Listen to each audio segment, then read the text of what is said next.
जय Shri Ram traders. Price action से trade करना बेस्ट रहता है या इंडिकेटर से ट्रेड करना बेस्ट रहता है? आज 90% ट्रेडर्स के अंदर ये कॉमन क्वेश्चन है, और जो स्पेशली बिगिनर्स ट्रेडर्स हैं जो भी ट्रेडिंग के अंदर जस्ट एंटर हुए हैं, सो उनको ये बड़ा कॉमन डाउट्स आ रहा है कि सर प्राइस एक्शन सीखना इंपॉर्टेंट रहेगा या इंडिकेटर को ही सीख लें जिससे हम ट्रेड कर पाए। आज आपको मैं ऐसे 3 पॉइंट बताऊंगा, चाहे आप इंडिकेटर से ट्रेडिंग करो या आप प्राइस एक्शन से ट्रेडिंग करो। अगर आपने इन 3 पॉइंट्स को मास्टर कर लिया सो आप दोनों ही तरह की ट्रेडिंग के अंदर परफेक्ट हो जाओगे। यूट्यूब के ऊपर मैं देख रहा हूं कि जो मैक्सिमम यूट्यूबर्स हैं वो ये बोलते हैं कि प्राइस एक्शन ट्रेडिंग ही बेस्ट है, इंडिकेटर वाली ट्रेडिंग बेस्ट नहीं है। और कुछ तो ऐसे हैं कि इंडिकेटर वाली ट्रेडिंग बेस्ट नहीं है या प्राइस एक्शन वाली ट्रेडिंग बेस्ट है। देखो, उन लोगों ने अपने कोर्स को सेल करना है, तो जिनके पास जिस भी तरह का कोर्स होगा वो उस तरह की ट्रेडिंग को बेस्ट बताएंगे। दोनों ही ट्रेडिंग अपने अपने फील्ड के अंदर दोनों ही ट्रेडिंग बेस्ट है, तो आप दोनों ही ट्रेडिंग से पैसा बना सकते हैं। डिस्कस कर लेते हैं कि हम ट्रेडिंग के अंदर कैसे अपने पैसे को इंक्रीज करते हैं, चाहे आप प्राइस एक्शन को यूज करो चाहे आप इंडिकेटर को यूज करो। अब फर्स्ट ऑफ ऑल समझ लेते हैं, ये मैंने एक मार्केट का मोमेंटम कैप्चर आपको यहाँ दिखा रखा है। अब सपोज करो किसी बंदे ने इस लेवल पे ट्रेड बनाया होगा, मान लो जस्ट अ मिनट। अब मान लो किसी ट्रेडर ने इस लेवल पे ट्रेड बनाया होगा और जब मार्केट यहां तक आया तो उसने यहीं पर अपना प्रॉफिट बुक कर लिया, क्योंकि यहां पर उसको थोड़ी बहुत रेड कैंडल्स दिख गई थी। उसको ये फियर हो गया कि मार्केट यहां से गिर ना जाए, तो उसने इसी लेवल पे प्रॉफिट बुक कर लिया। हो सकता है अगर यहाँ पे वो होल्ड करता तो यहां तक वो अच्छा प्रॉफिट बना लेता। अब किसी ने इंडिकेटर से मान लो यहाँ पे कोई ट्रेड लिया, मान लो यहाँ पर कोई इंडिकेटर ने उसको एक इंडिकेशन दे दे कि मार्केट यहां से अप जाएगा, और उसने यहीं पर अपने ट्रेड को काट लिया, तो जो उसको प्रॉफिट होना चाहिए था इस लेवल तक वो शायद उसने प्रॉफिट यहां पर नहीं बनाया होगा। तो पेशेंस फर्स्ट हमारा पॉइंट आ जाता है। पेशेंस पेशेंस ट्रेडिंग के अंदर बहुत ही इंपॉर्टेंट है। जब तक आपको आपका टारगेट ना मिल जाए तब तक आपको वहां से मार्केट से एग्जिट नहीं करना। अगर आपको अपना टारगेट का ही नहीं पता तो आप चाहे इंडिकेटर से ट्रेडिंग कर लो चाहे आप प्राइस एक्शन से ट्रेडिंग कर लो, तो आप ट्रेडिंग के अंदर एट द एंड लॉस में निकल जाओगे। शॉर्ट टर्म में तो आप प्रॉफिट बना लोगे, लेकिन लॉन्ग टर्म में आपको ये ट्रेडिंग प्रॉफिट बना के नहीं देगी। सो डिपेंड करता है कि आपका जो टारगेट है, क्योंकि पेशेंस मैं क्यों बोल रहा हूं, बायर्स तभी पैसा बनाएगा जब मार्केट में जो सेलर्स हैं उसके स्टॉप लॉस हिट होंगे, और सेलर्स तभी पैसा बनाएंगे जब मार्केट में बायर्स के स्टॉप लॉस हिट होंगे।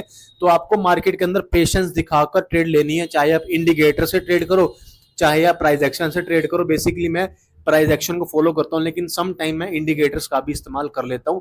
डिपेंड करता है कि अगर मैं ट्रेड में बैठा हूं, क्योंकि क्या होगा ना, जब आप मार्केट में आपने यहां पर मान लो बाइंग की ट्रेड बना ली और आपको यहां तक प्रॉफिट दिखाने लग गया मान लो 500 रुपीज, और उसके बाद आपको जब मार्केट ने यहाँ पे थोड़ी देर होल्ड किया तो आपको वो हो सकता है कि प्रॉफिट कम दिखाएगा, तो यहाँ पर आप अपने ट्रेड को शायद होल्ड नहीं कर पाओगे, आप यहाँ पर मार्केट से एग्जिट कर जाओगे, और यही आपका सबसे गलत डिसीजन रहेगा। आप शॉर्ट टाइम में तो प्रॉफिट बना लोगे, लेकिन आप लॉन्ग टाइम के अंदर ट्रेडिंग में सक्सेसफुल नहीं हो पाओगे। तो फर्स्ट हमारा प्रिंसिपल है कि आपको पेशेंस से अपने ट्रेड को होल्ड करना। अगर आपको अपने ट्रेड के ऊपर बिलीव है, अगर आपका सेटअप सही है, तो आप चाहे इंडिकेटर से ट्रेड करो चाहे आप मार्केट में प्राइस एक्शन को देख के ट्रेड करो। Patience is the most important अगर आपको मार्केट में एक अच्छा पॉजिटिव मोमेंटम कैप्चर करना है तो।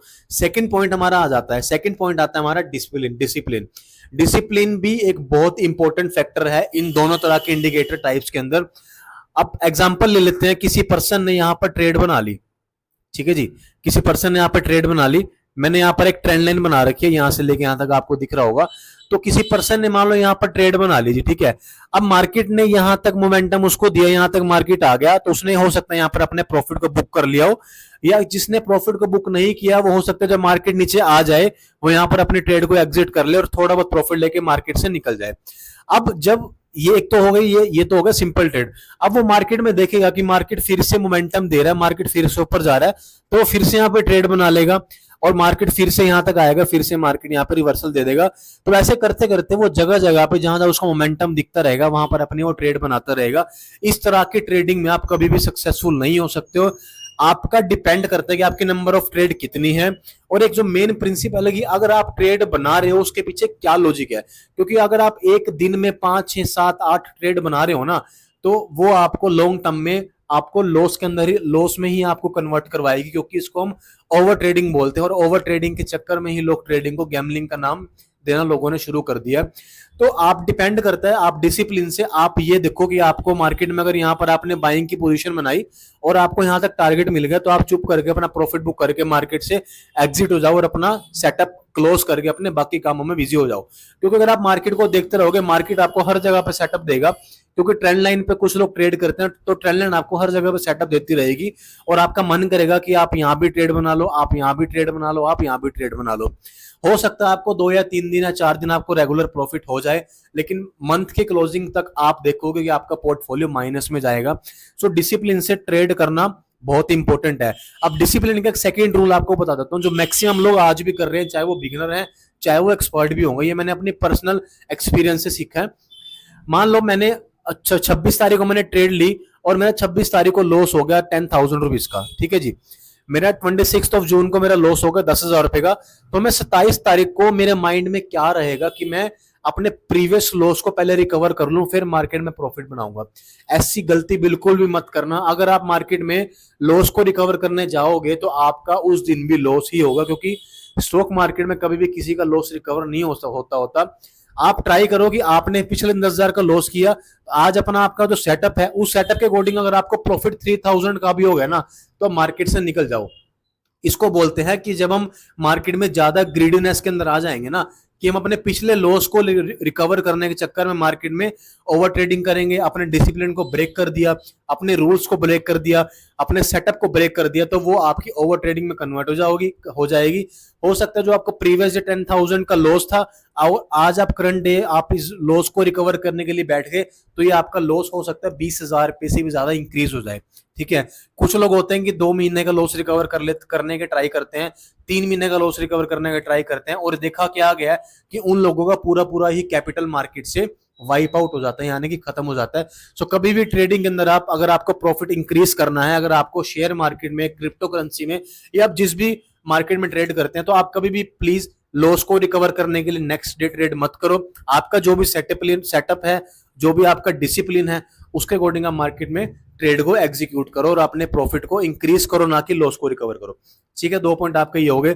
थर्ड पॉइंट जो बहुत इंपॉर्टेंट है, मेरे पास जो स्टूडेंट्स आते हैं मैं उनको इस पॉइंट्स के बारे में जरूर बताता हूं। थर्ड पॉइंट आपका आता है रिस्क रिवॉर्ड, यानी कि आपकी आरआर। अगर आपने अपना रिस्क रिवॉर्ड को मेंटेन कर लिया तो आपका पेशेंस भी ऑटोमेटिक मेंटेन हो जाएगा, आपका डिसिप्लिन भी ऑटोमेटिक मेंटेन हो जाएगा। रिस्क रिवॉर्ड क्या होता है? सपोज करो आपने मार्केट में इस लेवल पे ट्रेड बना लिया और आपको लगता है कि आपको 1,000 रुपए का प्रॉफिट हो जाएगा, लेकिन आप इस 1,000 के प्रॉफिट को कमाने के लिए आपने मार्केट में 3,000 रुपए का लॉस दे दिया। एक अच्छा रिस्क रिवॉर्ड नहीं है, ठीक है जी। आप मेरी बात को समझना, डीपली बात है ये। 3,000 रुपए का लॉस देकर आप मार्केट में अगर आप 1,000 रुपए का प्रॉफिट कमा रहे हो, तो ये एक अच्छा रिस्क रिवॉर्ड नहीं है। एक अच्छा रिस्क रिवॉर्ड क्या होता है? जैसे 1:3 का बेस्ट रहता है, समटाइम 1:2 भी अच्छा रहता है। मैं आपको सजेस्ट नहीं करूंगा कि आप इन पे जाओ, आप अपने अकॉर्डिंग, अपने सेटअप के अकॉर्डिंग आप देखो कि आप अगर इंडिकेटर पे ट्रेडिंग कर रहे हो, इंडिकेटर और प्राइस एक्शन में दोनों में आपको सेम प्रॉफिट होगा। 1:2 का मतलब क्या होता है? सपोज करो मैंने ट्रेड ले ली और मैं चाहता हूं कि मेरा मार्केट में 1,000 रुपए तक का तो लॉस हो। अगर मैं लॉस को लेना चाहता हूं, अगर मेरे अकॉर्डिंग ट्रेड नहीं जा रही तो मैं चाहूंगा कि मार्केट में मेरा 1,000 रुपए तक का लॉस हो और मैं अपना प्रॉफिट प्लान करूंगा जी 2,000 रुपए का, ठीक है जी। अगर मुझे प्रॉफिट तो होगा तो 2,000 का होगा, अगर मुझे लॉस होगा तो 1,000 रुपए का होगा, 1,000 रुपए का होगा। इट मींस मैं एक बार तो लॉस में रहूंगा और 2 बार मैं प्रॉफिट में रहूंगा। तो ये होता है आपका बेस्ट रिस्क रिवॉर्ड। अगर आपने इसको मास्टर कर लिया तो आपका पेशेंस भी ऑलरेडी मेंटेन हो जाएगा, आपका डिसिप्लिन भी ऑलरेडी मेंटेन हो जाएगा और आप ट्रेडिंग के अंदर एक अच्छा प्रॉफिट बना सकते हो। अब जैसे मान लो मैंने यहाँ पर ट्रेड बनाई, यहाँ मैंने ट्रेड बना ली और मैंने यहाँ पर लॉन्ग की पोजीशन को ले लिया। लॉन्ग की पोजीशन को लेने के लिए मैं लॉन्ग वाले डायग्राम पे आ जाऊंगा, ठीक है। मैंने यहाँ पे ट्रेड बना ली, ये डायग्राम अप्लाई होगा। अब मान लो मैंने मेरा टारगेट रख दिया यहाँ पे 200 पॉइंट्स का, ठीक है। 200 पॉइंट का मैंने टारगेट रख दिया। तो अगर मैं 1:4 के ऊपर ट्रेड कर रहा हूं तो मैं मेरा रख दूंगा स्टॉप लॉस जी 50 पॉइंट्स का, ठीक है। तो मैंने मेरा स्टॉप लॉस रख दिया 50 पॉइंट्स का। अगर मार्केट मेरे ट्रेड के अकॉर्डिंग नहीं गई, मेरे अकॉर्डिंग नहीं चली, अगर अपोजिट आना स्टार्ट हो गई, तो मुझे लॉस तो हो जाएगा 1,000 रुपीज का। अगर मार्केट मेरे डायरेक्शन में चलना स्टार्ट हो गई तो मुझे प्रॉफिट हो जाएगा 4,000 रुपीज का, ठीक है। अगर आप महीने के अंदर 22 दिन ट्रेड करते हो, अगर आप 22 दिन में से, मैं कह रहा हूं, अगर आप 5 दिन भी लॉस में चले गए तो आप सिर्फ 5,000 रुपए आपने मार्केट को दिए। और अगर आप मार्केट में 17 दिन प्रॉफिट में रहे तो आप 17 डेज को आप 4,000 से मल्टीप्लाई कर लो, तो वो आपका प्रॉफिट हो जाएगा मंथ की एंड में, ठीक है। ट्रेडिंग भी एक तरह का बिजनेस ही है, ये मंथली टोटल काउंट होता है। ऐसा नहीं है कि आपने 2 दिन प्रॉफिट कर लिया और आप प्रो ट्रेडर बन गए हो। ये डिपेंड तब रहेगा जब आप वीकली अच्छा प्रॉफिट कर रहे हो, जब आप मंथली अच्छा प्रॉफिट कर रहे हो। मंथली अपना रिकॉर्ड निकालो कि आपने लास्ट मंथ कितना प्रॉफिट किया, और एक रिस्क रिवॉर्ड जरूर मेंटेन करके चलो अगर आपको ट्रेडिंग के अंदर सक्सेसफुल होना है 2025 के अंदर, क्योंकि इस साल मार्केट काफी वोलेटाइल भी है और मार्केट के अंदर आपको इस तरीके के अच्छे अच्छे मूवमेंट कैप्चर करने का मौका मिल सकता है। सो ये 3 पॉइंट आपको याद रखने हैं। फर्स्ट आपका पेशेंस आता है, सेकंड आपका डिसिप्लिन, थर्ड आपका रिस्क रिवॉर्ड। आप चाहे इंडिकेटर बेस्ड ट्रेडिंग करते हो, चाहे आप प्राइस एक्शन, आप जिस भी तरह की ट्रेडिंग करोगे ये 3 चीजें आप उसमें अप्लाई कर लो और आपको प्रॉफिट आप देखना, आपको 1 वीक के अंदर इसके रिजल्ट मिलने शुरू हो जाएंगे। ठीक है, उम्मीद करता हूं आपने इस वीडियो से थोड़ी बहुत नॉलेज ग्रैब करी होगी और इसको बैक टेस्ट जरूर करना, तभी आपका ये वीडियो देखने का फायदा है। अदरवाइज आप कहीं से भी नॉलेज ले लो, चाहे मेरे से लो चाहे मेरे से मत लो, वो नॉलेज आपकी जीरो हो जाएगी। सो मिलता हूं आपसे नेक्स्ट वीडियो में, तब तक आप सभी को जय श्री राम।